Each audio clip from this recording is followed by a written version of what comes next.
Olá, professor Pedro Alexandre, gravando mais um projeto para você aqui do Enem. E hoje vamos ver uma aula muito importante, não é? Nós vamos ver aqui a expansão marítima comercial europeia, as grandes navegações, o que levou a essas grandes navegações e as consequências que nós tivemos disso, não é mesmo? Então vamos lá? Expansão marítima comercial europeia. Na verdade, essa expansão marítima comercial europeia é aquilo, só entre nós, hein, você não pode contar para ninguém, que você aprendeu na quinta série com o nome de grandes navegações, tá ok?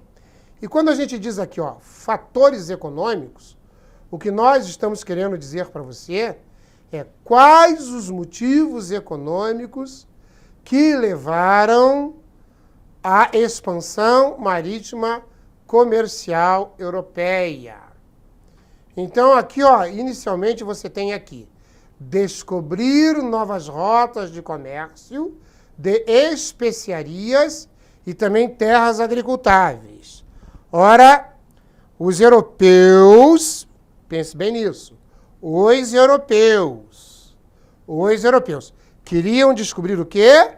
Novas rotas de comércio e especiarias e terras agricultáveis. Então, estava faltando terra agricultável na Europa e eles queriam novas rotas de especiarias. Especiarias eram todos os produtos vindos do Oriente para a Europa. Existiam as especiarias de luxo, seda, porcelana, sandálias de Damasco, tapetes da Pérsia, marfim, âmbar, ébano, madeira, tecidos de luxo como a púrpura, ourivesaria. Ora, isso eram os produtos de luxo. Eram as chamadas especiarias de luxo. Como havia também as especiarias comestíveis. Cravo, canela, gengibre, noz moscada. Essas especiarias eram conhecidas na Europa, porque entravam por Constantinopla, onde os italianos, principalmente do norte da Itália, Gênova e Veneza, monopolizavam o caminho, tinham o controle do comércio pelo mar Mediterrâneo até a cidade de Constantinopla, pegavam essas mercadorias lá e distribuíam à Europa, a um preço muito caro. Então havia o interesse de buscar novas rotas, né? Descobrir novas rotas. E também, claro, óbvio, terras agricultáveis para a Europa, porque na Europa já estava faltando terra agricultável, ok? Agora, procurar novos fornecedores de matérias-primas, também isso faz parte da expansão marítima comercial europeia. Buscar metais preciosos para enriquecer a Europa, no metalismo que nós comentamos numa aula, por causa do mercantilismo, que tinha como característica aquela ideia de que quanto mais um país acumula ouro e prata, mais rico ele é, né? Então tinha essa ideia também. E ampliar o mercado de compradores de produtos europeus. A Europa produzia bastante artesanato e a Europa queria ampliar este mercado de produtos europeus, ok? Qual é o fator político? Ou seja, o que vai ajudar nas grandes navegações? O que vai ajudar nas grandes navegações? Bom, vai ajudar o absolutismo. Grande apoio às viagens marítimas. Os reis, né? Os reis apoiavam as grandes navegações, a expansão comercial europeia, porque eles queriam terras, consequentemente metais preciosos, riquezas, óbvio, né? Ampliar o seu poder. Então, claro, é óbvio que o absolutismo que vigora na Europa, nós já tivemos essa aula, do século XV ao século XVIII, o absolutismo vai apoiar os reis, absolutistas vão apoiar essas grandes navegações, ok? Está lá o absolutismo. O fator religioso. Havia interesse do clero católico em expandir a fé católica. ou seja, difundir o cristianismo, aumentar o número de fiéis da Igreja Católica.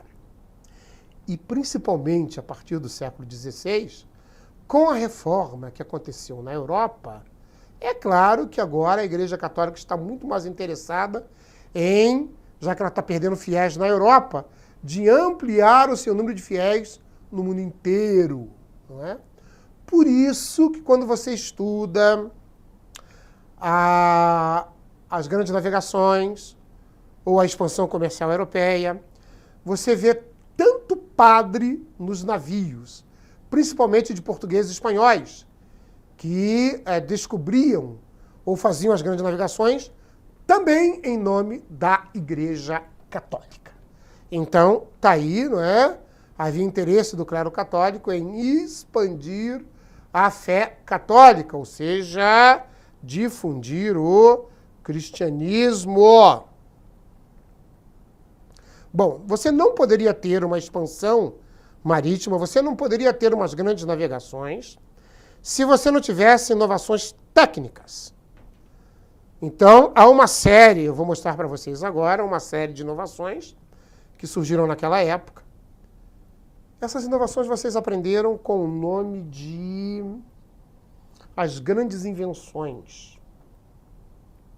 Eu, quando era criança, isso há muitos e muitos anos atrás, né, no tempo dos dinossauros, eu me lembro que eu aprendi dessa maneira, né? A minha professora, cujo nome ainda me lembro, Dona Marilda, ela ensinava isso, que as grandes navegações foi muito ajudada pelas grandes invenções, papel, bússola, pólvora, tá certo?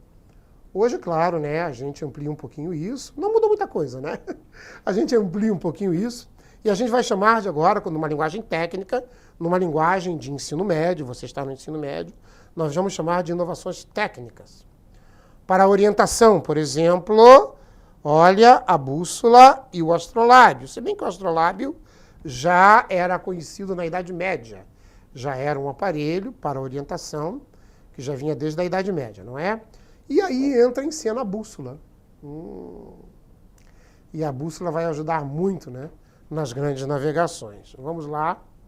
Temos mais inovações técnicas. Opa, a bombarda. Olha aqui a bombarda, gente. Esse canhãozinho aqui é uma bombarda. E a pólvora, uma grande invenção chinesa. Mistura de salitre, enxofre e carvão. Olha aí, você misturando salitre, enxofre e carvão, você tem pólvora, né? E essa pólvora, somada à bombarda, vai dar a proteção lá, a segurança dos navios, não é mesmo? Então, uma grande invenção que vai auxiliar bastante nas grandes navegações. Vamos ver uma outra inovação técnica? Olha aqui, olha, dentro das inovações técnicas, eu mostrei para vocês a pólvora e deixa eu ver se eu mostrei para vocês aqui. Eu mostrei para vocês aqui a bombarda e a pólvora. Está aqui a bombarda e a pólvora, né? Não sei se eu mostrei, está aqui o painel, está aí no painel, ó, a bombarda, essa aqui, a pólvora, que é essa aqui, tá? Agora você tem a imprensa, o papel e a imprensa. Vai servir como comunicação, divulgação, ok? Divulgação. São inovações técnicas. Vamos lá desde o início? Aqui, bússola e astrolábio, bombarda e pólvora, papel e imprensa.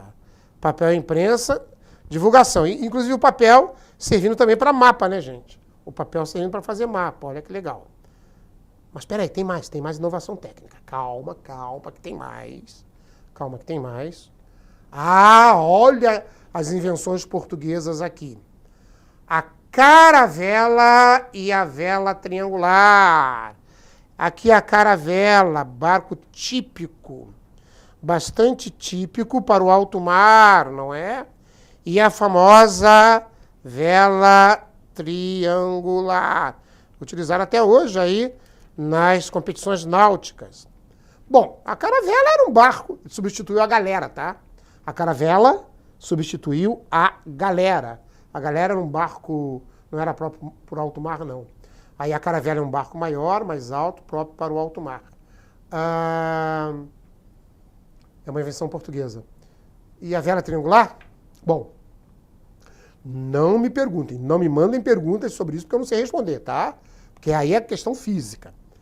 Mas eu aprendi nos livros, eu aprendi com os meus professores na universidade, eu aprendi nas minhas pesquisas que a vela triangular faz o barco viajar contra o vento. Eu não sei como é que isso pode acontecer, né? Mas é física. Perguntem para o teu professor de física, ele vai saber explicar, tá bom? Então tá aí duas grandes invenções, duas grandes inovações técnicas. Olha aqui, deixa eu apagar aqui, ó, a vela triangular e a famosa caravela, ok? Então, essas inovações técnicas e mais os fatores que a gente colocou vai tornar Portugal o país pioneiro nas grandes navegações. O que quer dizer que Portugal é o país pioneiro? Quer dizer que ele foi o primeiro. Portugal foi o primeiro país. Puxa, é o primeiro país a se lançar no mar, vai lá nas grandes navegações. Ora, geografia privilegiada, totalmente aberto para o mar, não é? Primeiro estado que se tornou um estado nacional moderno. Primeiro estado centralizado. Portugal, no século XIV, fez a famosa Revolução de Aves. Claro que você vai querer saber o que é Revolução de Aves, né?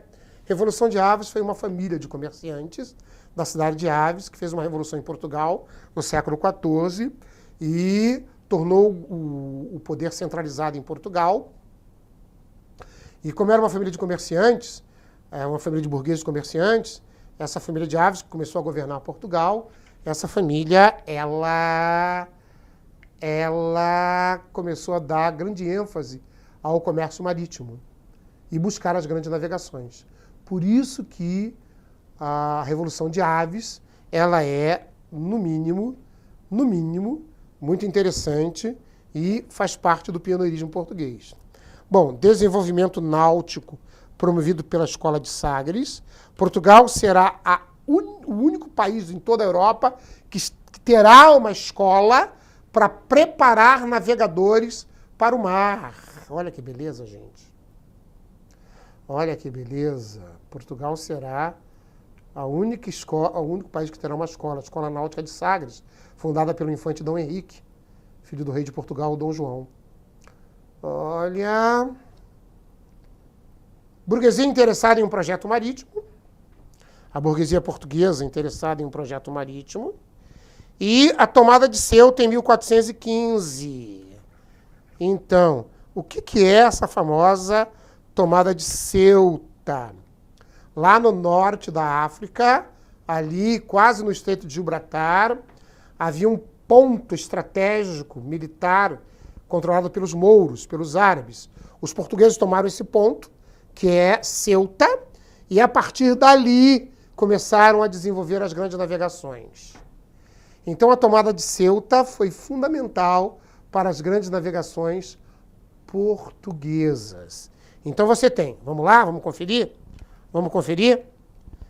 Geografia privilegiada, primeiro estado centralizado, Revolução de Aves, desenvolvimento náutico promovido pela Escola de Sagres, burguesia interessada em um projeto marítimo, tomada de Ceuta.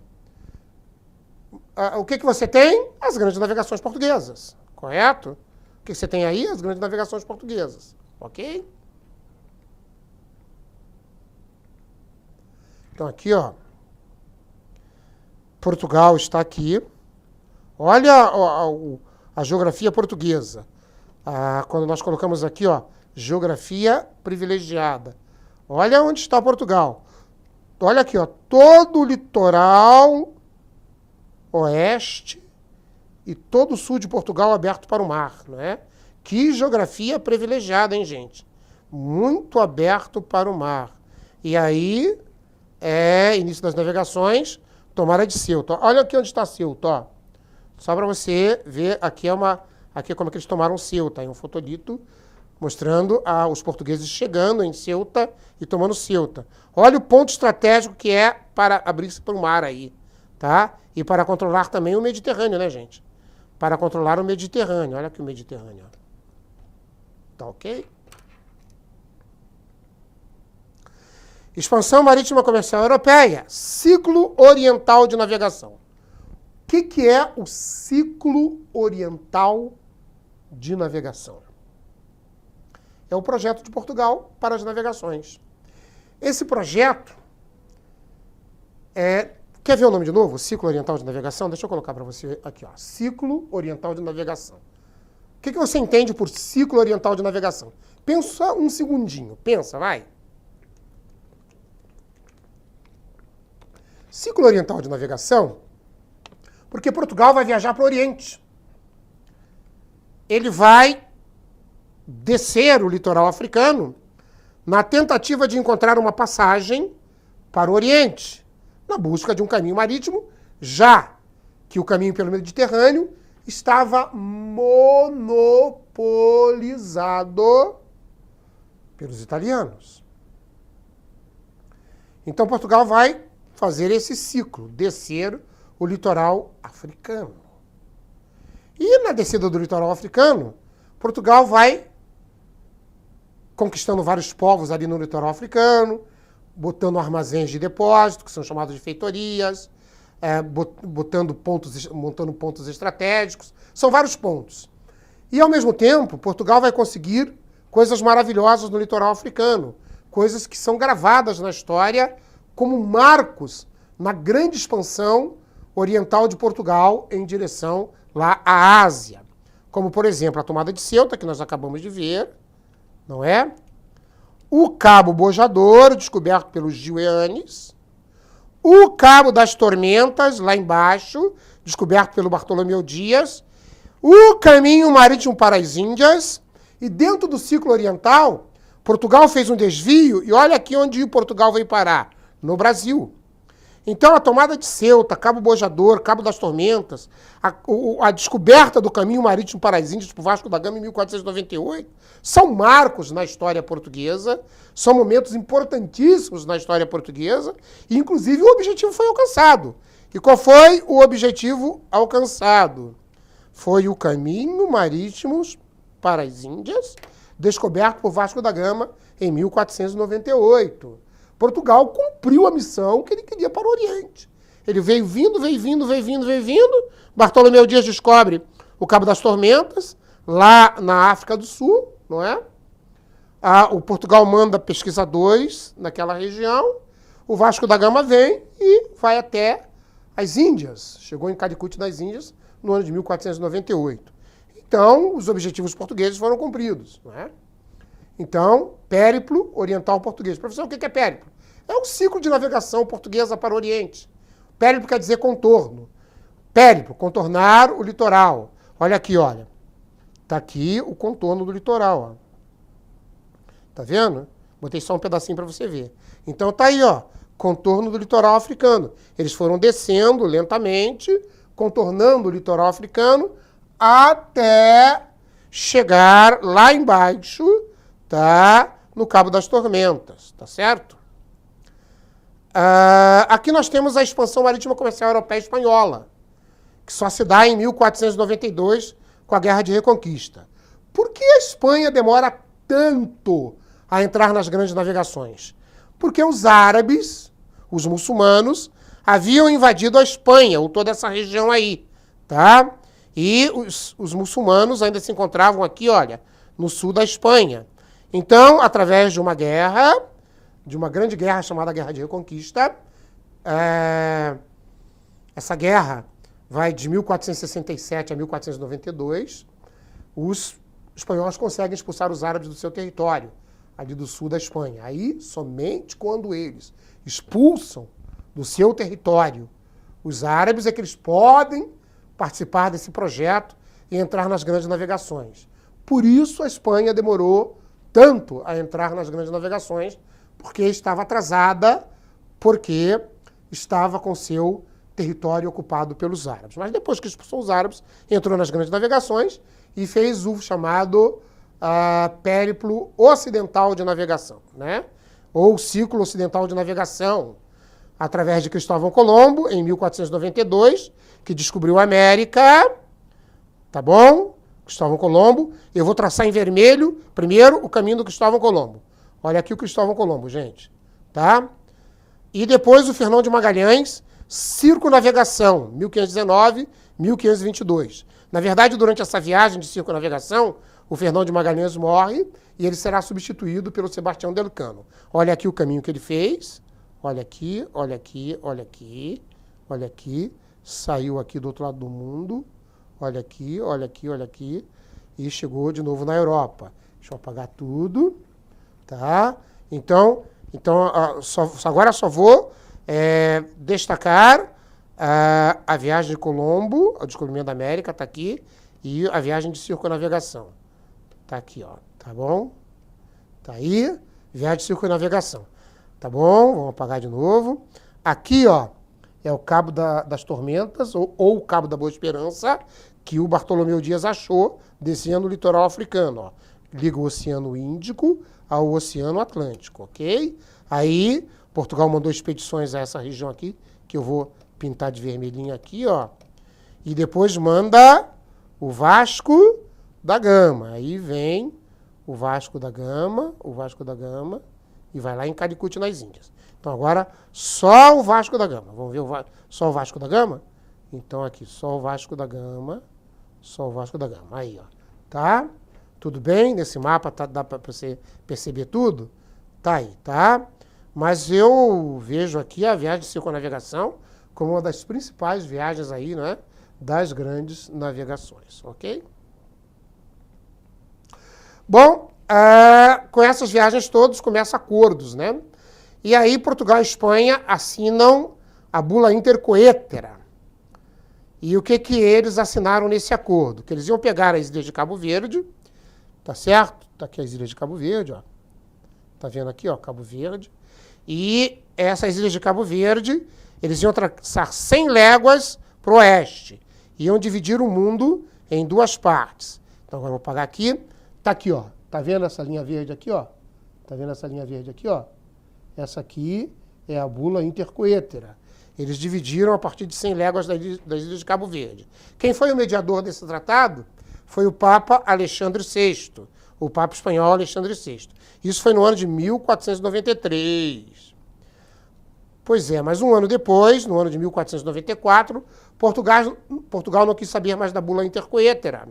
E aí ele quer não 100 léguas, mas 370 léguas. A linha veio, e olha aqui onde a linha foi parar, ó, aqui dentro do Mapa Mundi. Tá vendo aqui dentro do Mapa Mundi? Olha aqui onde a linha foi parar. Olha aqui a linha maior, aqui desse lado aqui, ó, dentro do Brasil. Passando aqui, ó, na cidade de Belém e passando aqui na cidade de Laguna, em Santa Catarina. Então o mundo foi dividido em duas partes, entre portugueses e espanhóis. E de novo, o mediador desse tratado foi o Papa da época, o Papa Alexandre VI. Ok? Está aqui o Papa Alexandre VI, mediador dos dois tratados. Ok? Outras nações que entraram nas grandes navegações. Então, França, Inglaterra e Holanda. Então não só foi Portugal e Espanha, mas França, Inglaterra e Holanda também, não é? Já que os italianos também estavam nas grandes navegações, mas apenas navegando pelo Mediterrâneo para chegar às suas fontes de especiarias lá no Oriente.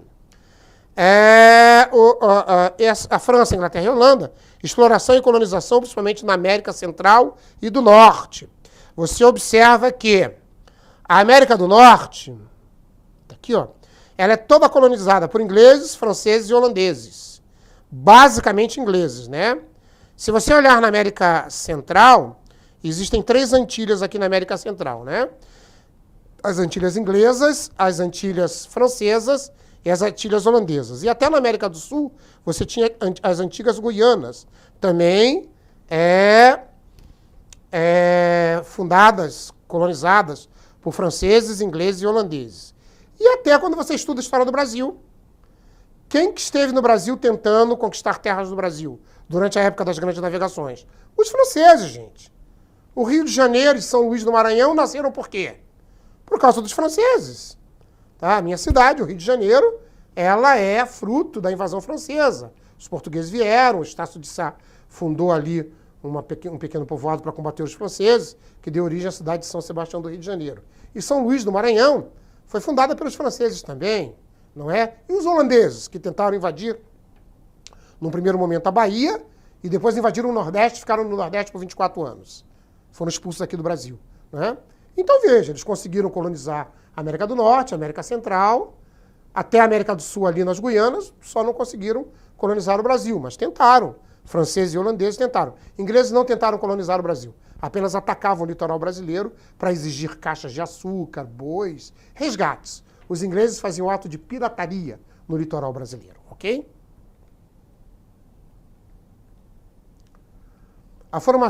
Consequências dos descobrimentos, a formação e a ocupação de colônias na América, África e Ásia.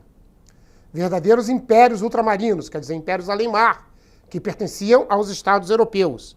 Então eles aplicaram aquele sentido do mercantilismo que foi a grande colonização, né? O colonialismo. Então, grandes impérios coloniais aqui na América, principalmente o Brasil, na África e na Ásia. Fortalecimento do capitalismo comercial. Proliferação na Europa de bancos, aqui um banco holandês, não é? E companhias de comércio. Aqui a Companhia das Índias Ocidentais, fundadas na Holanda, para explorar a América. Então está aí o fortalecimento do capitalismo comercial. Aconteceu também a famosa Revolução dos Preços, ou seja, uma enorme inflação. Por quê? Devido à grande entrada de metais preciosos na Europa. Puxa vida, por que entrou tanto metal precioso? Porque os espanhóis, principalmente, inicialmente, nós vamos ver isso numa próxima oportunidade, numa aula, exploraram o ouro da terra dos Incas e exploraram o ouro da terra dos Astecas, roubando imensas riquezas em ouro, prata, enfim, grandes riquezas, e levaram para a Europa, encheu a Europa de ouro, encheu a Europa de prata, e isso acabou gerando uma inflação, que a gente chama de revolução dos preços na Europa, ok? Infelizmente, aconteceu isso aí, né? Reaparece a escravidão a partir do século XV, principalmente nas colônias. Tanto escravidão indígena como escravidão negra africana. Gente, que problema sério. Isso aí e essa escravidão, ela reapareceu, só vai terminar no século XIX. A escravidão negra, por exemplo. O Brasil será o último país do mundo a libertar os seus escravos, em 1888.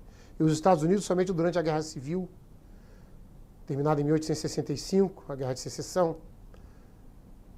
Veja que coisa louca, né? O reaparecimento de uma coisa tão horrorosa. Foi uma consequência das grandes navegações, da expansão comercial europeia, ok? Bom, uma coisa boa, né? Os europeus tiveram contato com uma nova fauna e uma nova flora. Aqui na América, por exemplo, eles descobriram o milho, o cacau, o quinino. Quinino é essa árvore aqui, ó. Batata, né? E também alguns animais, como lhama, tatu, pássaros, antas, que eles não conheciam, né? A batata é um produto da América, o cacau aqui é um produto da América, o milho é um produto da América, o quinino, que serve para combater a malária, é um produto da América também, né? Vamos ver aqui a fauna. Uma fauna muito rica, né? Tatus, antas, lhamas, araras lindíssimas, né? Araras lindíssimas, lindíssimas, lindíssimas. Então, são algumas consequências aí dessas grandes navegações. E temos também ameríndios, com grande parte de suas civilizações destruídas. Então, novos povos entraram em contato, os europeus entraram em contato com novos povos, novas culturas, só que não compreenderam a cultura desses povos principalmente aqui na América. E houve a destruição em massa desses povos indígenas, dessas culturas indígenas. Que pena, gente, que pena. Praticamente toda a América, não é? Os europeus escravizaram esses índios, passaram doenças para esses índios, reduziram esses índios a algumas reservas indígenas e que, infelizmente, isso fez com que grande parte da cultura indígena desaparecesse aqui na América. Mas isso é história, ok? Então tá aí, gente, as grandes navegações, uma belíssima parte das grandes navegações para o teu conhecimento do Enem, tá? Desejo para você um ótimo dia aí onde você estiver no Brasil. Felicidades, um beijo no teu coração e até uma próxima oportunidade.